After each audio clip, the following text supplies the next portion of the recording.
বেসরকারি প্রাথমিক বিদ্যালয়ের শিক্ষকরা বাদ পড়া বেসরকারি প্রাথমিক বিদ্যালয়, আপনারা জানেন প্রিয় সাংবাদিক ভাইয়েরা, আমাদের এই চাওয়া পাওয়া দীর্ঘদিনের। আমরা কারণ এই রাজপথে আমরা অনেক দিন যাবত এখানে এসেছি, আপনারা দেখেছেন আমাদেরকে।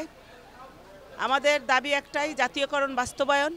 আপনারা জানেন যে 13 সালে ঐতিহাসিক যে ঘোষণা ছিল 9 জানুয়ারি সরকারের, যে বাংলাদেশে একটিও বেসরকারি প্রাথমিক বিদ্যালয় থাকবে না, সেই লক্ষ্যে কিন্তু যে নীতিমালার আলোকে যে প্রজ্ঞাপন জারি হয়েছে, সেই সময়ই আমাদের বিদ্যালয়গুলিকে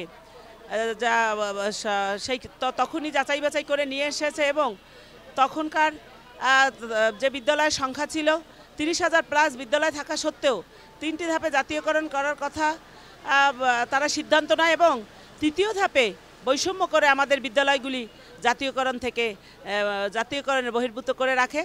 এবং তারপর যখন আমরা জানতে পারলাম যে আমরা তৃতীয় ধাপে বাদ পড়ে যাই, সেই থেকে আমরা বিভিন্নভাবে সরকারের দ্বারস্থ হয়েছি, রাজপথে এসেছি, মানববন্ধন করেছি, অনশন অবস্থান কর্মসূচি করেছি এবং আমাদের কাছে আমাদের সর্বোচ্চ 19 সালে 56 দিনেরও কর্মসূচি এখানে চলমান ছিল।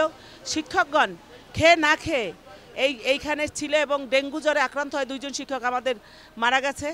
এখানে ঊর্ধ্বতন কর্মকর্তাগণ একবার এসে আমাদের আশ্বস্ত করে যায়, কিন্তু সেই আশ্বস্ত করে যে তারা বাস্তবায়ন করে নাই, আসলে তারা আমাদেরকে মিথ্যা আশ্বাস দিয়ে উঠিয়ে দিয়েছিল।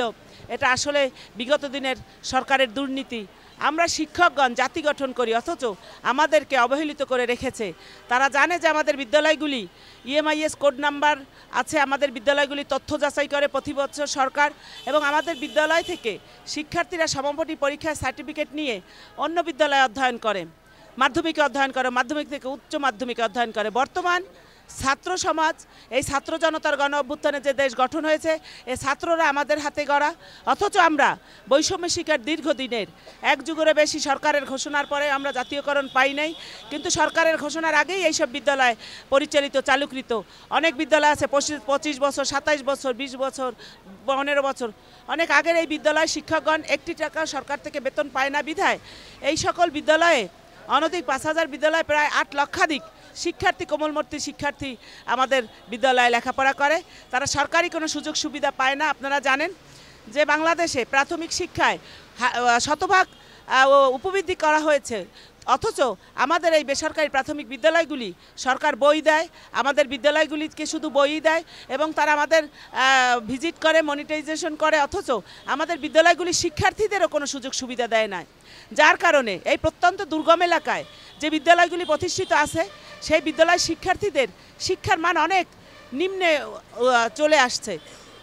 কারণ আপনারা জানেন প্রাথমিক বিদ্যালয়ের প্রত্যন্ত এলাকায় যারা বসবাস করে তারা অত্যন্ত দারিদ্র ফ্যামিলির সন্তানদের আমরা লেখাপড়া করাই, সকল পেশার কর্মজীবী শিক্ষার্থীদের আমরা লেখাপড়া করাই, কিন্তু সেই শিক্ষার্থীরা উপযুক্ত সরকারি সুযোগ সুবিধা না পাওয়ায় শিক্ষার মান অনেক কমে যাচ্ছে, তারা অনাগ্রহী হয়ে পড়ছে।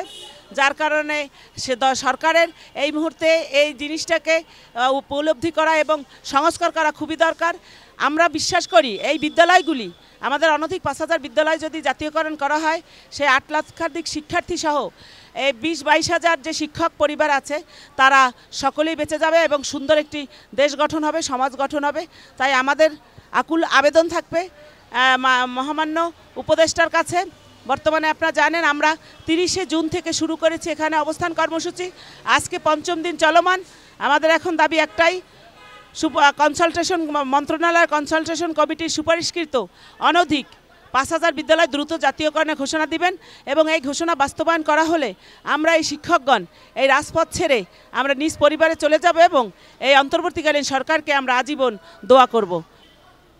5ম দিনের মতো অবস্থান কর্মসূচি উপস্থিত আছেন বাংলাদেশ বেসরকারি প্রাথমিক শিক্ষক সমিতির সকল নেতৃবৃন্দ, সকলের প্রতি সশ্রদ্ধ সালাম। আপনারা জানেন যে দাবি আদায়ের জন্য মানুষকে আজকে রাজপথে যেরকম আসতে হয়, আজকে দাবি আদায়ের জন্য এই শিক্ষককেও আজকে রাজপথে আসতে হয়। যে শিক্ষকদের থাকার কথা পাঠদানে, সেই শিক্ষকরা আজকে রাজপথে তাদের অধিকার আদায়ের জন্য।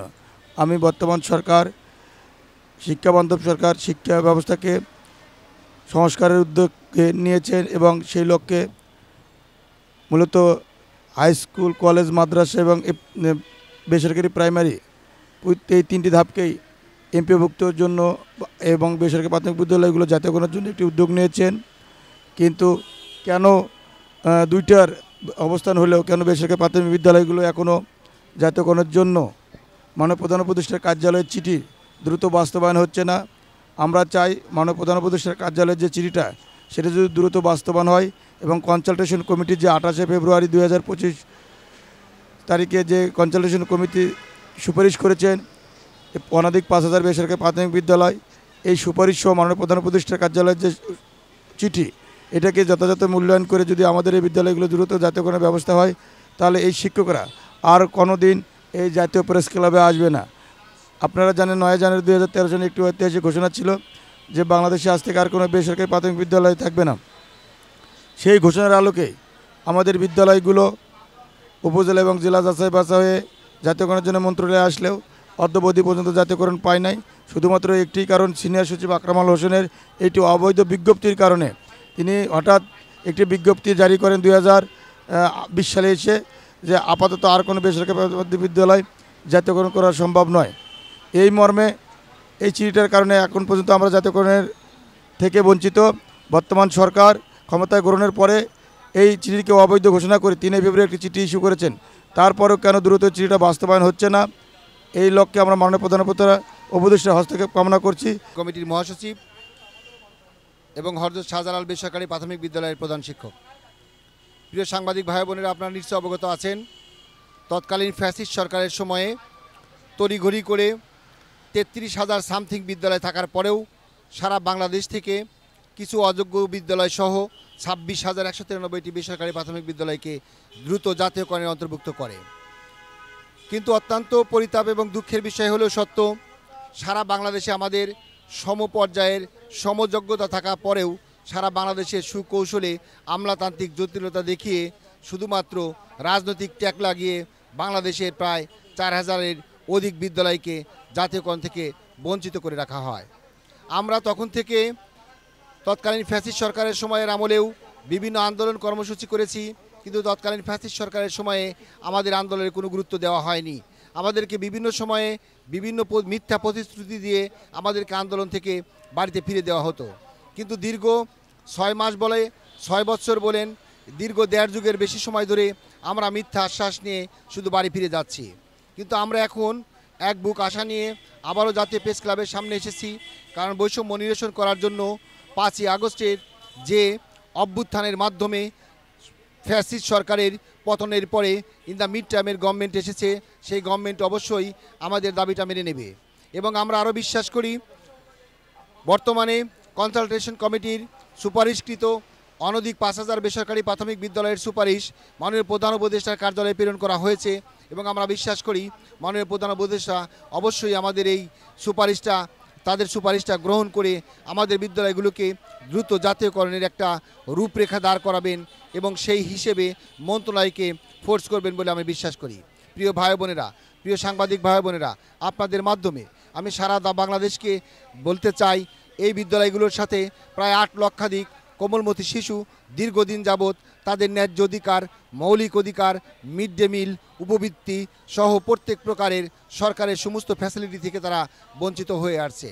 আমাদের এই বিদ্যালয়গুলোর সাথে প্রায় 20,000 শিক্ষক পরিবার দীর্ঘদিন যাবৎ অভুক্ত থেকে শিক্ষা দিয়ে প্রাথমিক শিক্ষার মান উন্নয়নে যথেষ্ট ভূমিকা পালন করে আসছে।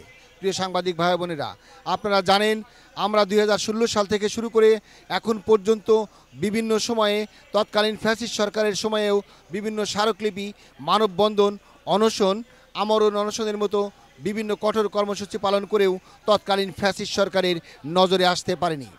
তাই আমরা বিশ্বাস করি অভ্যুত্থানের মাধ্যমে যে সরকার এসেছে, যে বিপ্লবী সরকার গঠিত হয়েছে, সে সরকার আমাদের এই ন্যায্য দাবিটা অবশ্যই মেনে নেবেন এবং কনসালটেশন কমিটির সুপারিশকৃত অনধিক 5,000 বেসরকারি প্রাথমিক বিদ্যালয়কে দ্রুত জাতীয়করণের সিদ্ধান্ত গ্রহণ করবেন এবং পাশাপাশি শিশুদের মৌলিক অধিকার ফিরিয়ে দেবেন এবং আমাদের ন্যায্য দাবি আদায়ে পথ সুগম করে দেবেন।